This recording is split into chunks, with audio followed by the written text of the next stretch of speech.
So in this next episode of Recommendations Off of My Shelf, I was trying to figure out what type of book I wanted to do next, and I felt it would be a disservice to not have it be a fantasy story. But I wanted to find one that, while I know it's very popular and very well known, I don't know if everybody currently reading a lot of modern fantasy has actually jumped into these stories, and that is the Dark Elf Trilogy. Again, I know it's very popular and very well known, but there's a lot of people who are jumping into sci-fi and fantasy now who haven't really checked this out.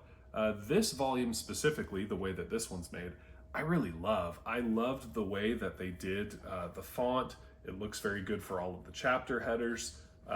They did a very good job compiling this book in a very readable way. The pages, the actual page coloring looks very good, and it's very easy to hold despite being a pretty hefty sized book. That's because it's actually all three in one. You're getting the first three pieces of the Dark Elf Trilogy.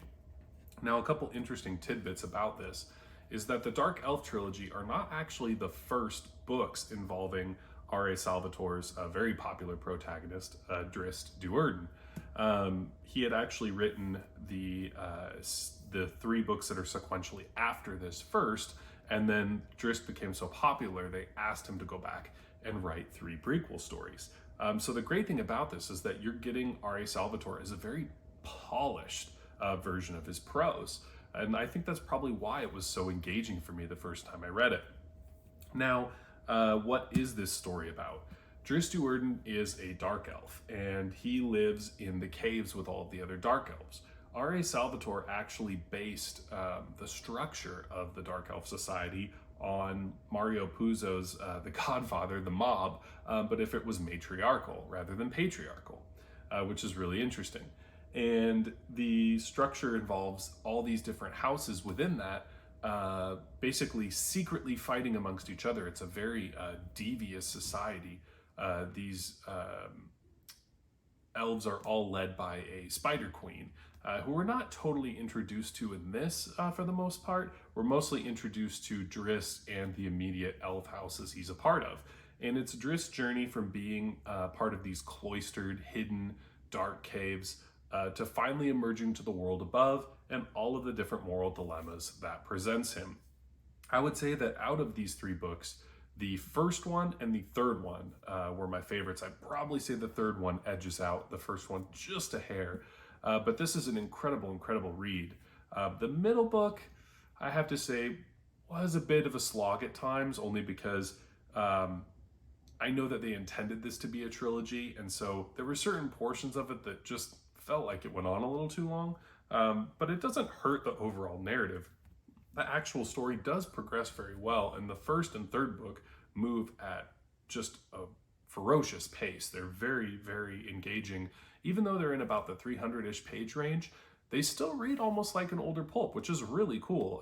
Having read, some of the Elric books myself, these books, the first and the third one, actually move at a similar pace despite being double the page count, and they're really good for it. I would say that if you're looking for a fantasy adventure that is not too difficult to jump into, surprisingly, this is very easy to jump into. I know a lot of times with fantasy, people will say it's hard to get into it because you feel like there's all these different words, there's all these different characters, there's so much going on, it's just hard to place it all. My wife joked when actually I was reading one of these, she's like, "Are you reading a book that's in Dutch? Like, what is this?" But ultimately, what was really cool about this book is that it gets you into the narrative very easily, and it eases you into the world. And because it's a dark cave that they start in, there's not a lot of crazy different settings that you have to worry about.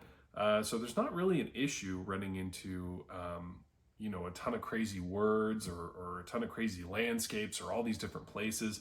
The book starts in a very narrow setting, which makes it very easy to new readers. It's very accessible.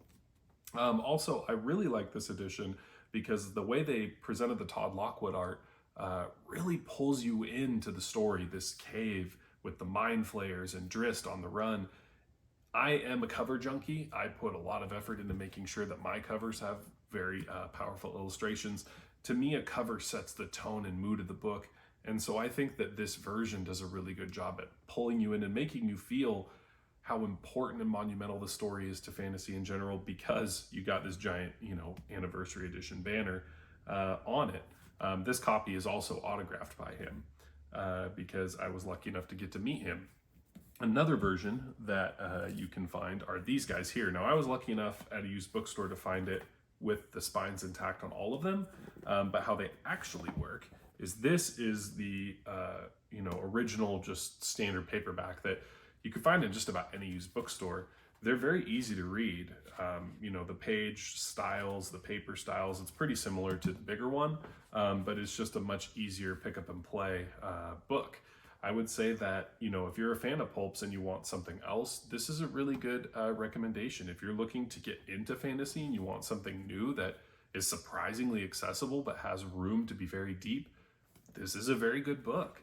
The other thing that's really interesting about these is, despite being part of a trilogy, each one feels like a full, complete adventure, which is something that I've taken as influence to me. They do leave room and openings for more to happen, but within the context of this individual book, you can finish this book and walk away and still feel like you got a whole story.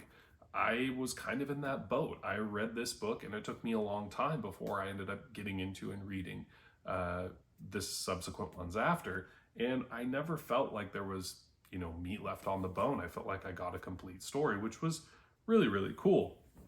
And that's something else I want to touch into, is that for me, this was actually the first, well, not the signed one, but my older copy of this was the first fantasy book I ever purchased. I came into fantasy late, despite that being the first type of book that I wrote.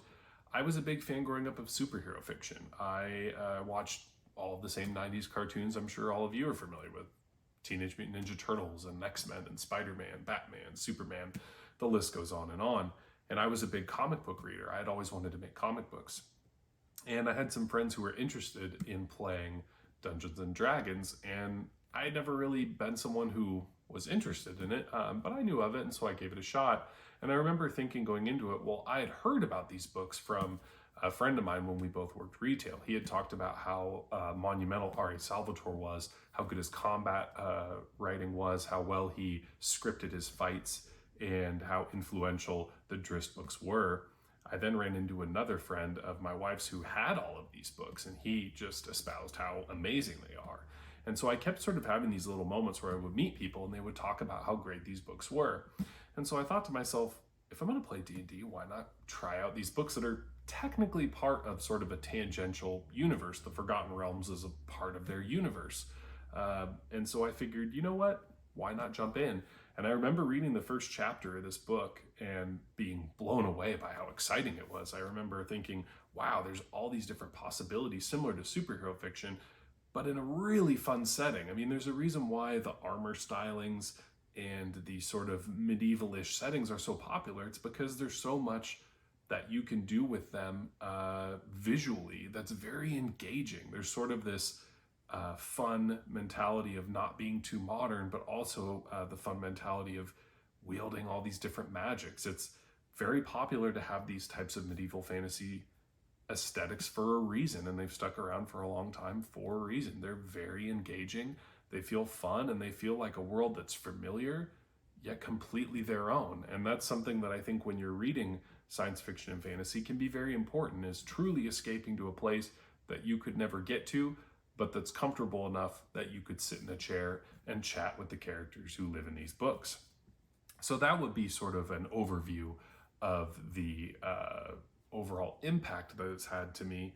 And once I started getting into fantasy and I decided to write a book, I ended up writing a fantasy book. So I guess another direct influence for me will be that in my first book, The Assassin of Malcozé, I had decided to write a fantasy. And while my main character over here, Oros, he's one of four, is a bit similar to Drizzt in that he's kind of this, swordsman who's been everywhere and done everything. That's not really the story that I've read in this, is that's sort of how he, is created in this book. It even says on the back, a legend is born. And to be fair, these are the only three Drizzt books I've actually read, but it did influence me in that I understood how well R.A. Salvatore wrote combat, and I tried to be that focused and strong in that narrative for me as well. And also, there are little bits and pieces of Drizzt's capabilities that, bled off into Oros. R.A. Salvatore is a big influence on me with those three books. So, with all of that being said, if you're looking for a unique adventure that is actually quite quickly paced and is very engaging, it really pulls you in, but also gives you a world that you just feel immersed in, and also characters that you truly, truly care for. I mean, you really feel like you're with Drizzt throughout this whole journey of these three books. You really feel sucked in and like you're there with him the whole time, and you can really root for him, and you want him to do well, and you truly feel for the characters around him who are struggling or suffering for their different reasons that I don't want to share yet because I wouldn't want to spoil the plot. But I will say, if you're looking for an engaging fantasy read that's character driven, truly driven by the characters and their points of view, and you want something that is surprisingly accessible despite being a much older fantasy book, I would recommend the Dark Elf Trilogy by R.A. Salvatore, which starts with the book Homeland, featuring his main protagonist, Drizzt Do'Urden.